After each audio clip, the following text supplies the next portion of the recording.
2005, I forgot to write the date down. A guy named Aaron Ralston was out mountain climbing in Utah.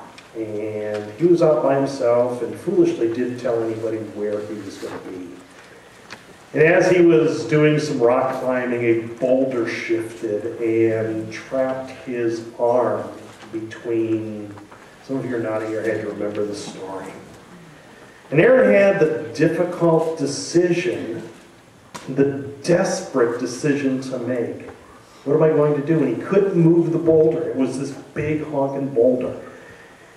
And so, and here's the shivers up your spine part. It was either die where he was or cut his arm off with a dull knife.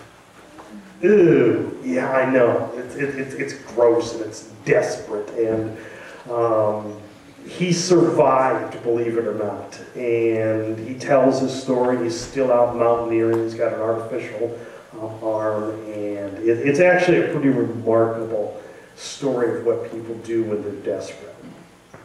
Now, I don't think that's going to happen to you. At least I hope not. So if you're going hiking in the mountains, tell somebody where you're going, please.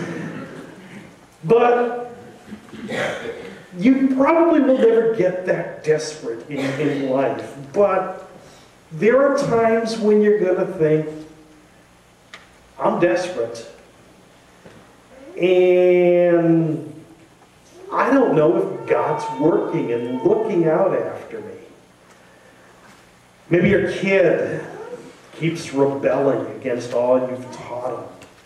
And you pray and it gets worse and worse and worse. Or maybe you're getting sicker instead of better. And you're wondering, Lord, where are you at? How come you're not paying attention to me? Or maybe the truck transmission dies right after you bought new tires and the bank account's tapped out. You're saying, Lord, are you paying attention? Are you listening?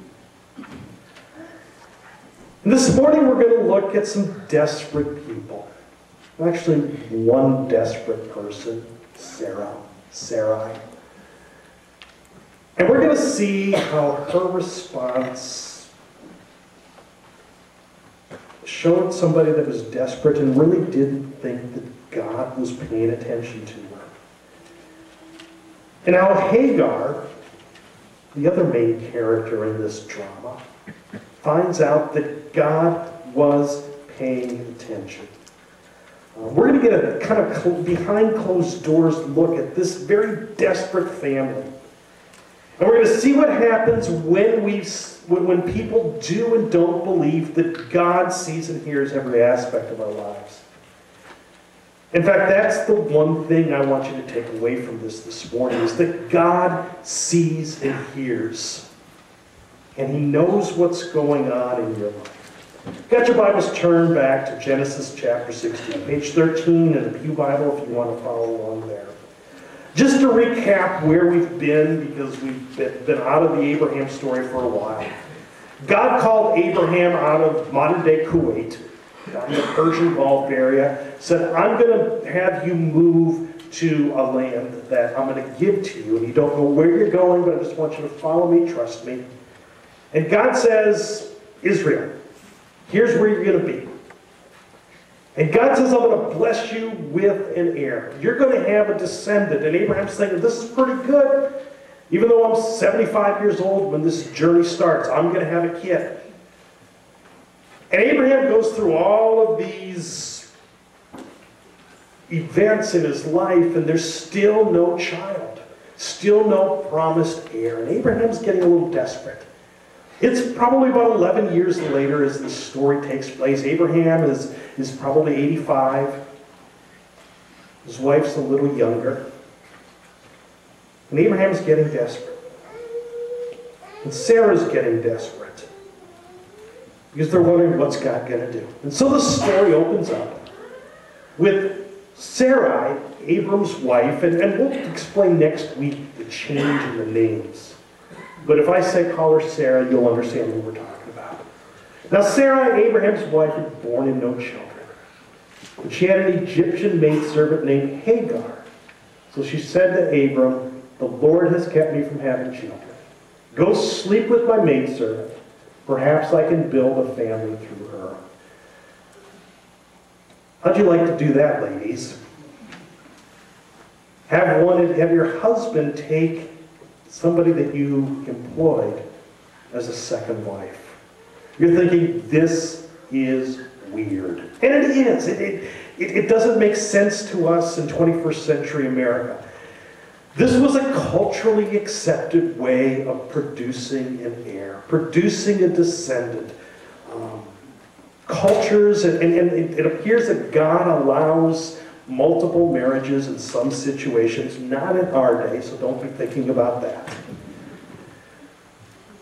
You see, Abraham back in chapter 15 had said, well, maybe I can adopt my main servant to be my heir. Maybe that's the way God's going to give me this heir, because we're not having much luck here getting a baby. And so Sarah tries to do this. And Sarah's got three basic options to remain barren for the rest of her life, because she's getting up there, and the scripture text tells us that she's getting past that age of menopause when she can bear children. And so it's not looking very good for her to have a kid. Or she can wait for God to provide in His way, or she can propose this idea of a surrogate mom. And it's not a bad move. It's something that people would do all the time. And it works. It works, but, and here's the problem. Abram agrees in verse 3. What Sarah said. So after Abram had been living in Canaan for 10 years, Sarah, his wife, took her Egyptian maidservant Hagar and gave her to her husband to be his wife. He slept with Hagar, and she conceived.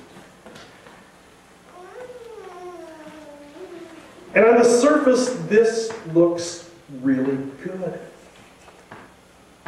Hagar, Sarah, Abraham enter into this agreement where we're going to have a surrogate child. And the problem becomes,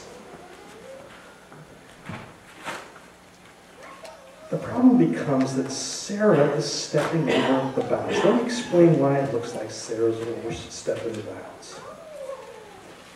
Back in chapter 15, verse 4, it appears that there's going to be a miraculous intervention, that God's going to do something out of the ordinary to bring this special child into the world. That God's going to show up in a big time way. The other problem is not evident when we read the English text. And the commentaries that I looked at, the writers who know more Hebrew than I do, say that the words and the verbs that are used here are the same words and verbs that are used when Eve gives the fruit to Adam.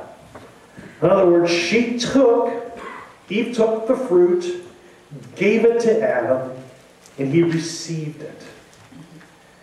And the Hebrew writer here uses the same words, that Sarah takes Hagar, gives it to Abram, and he receives it.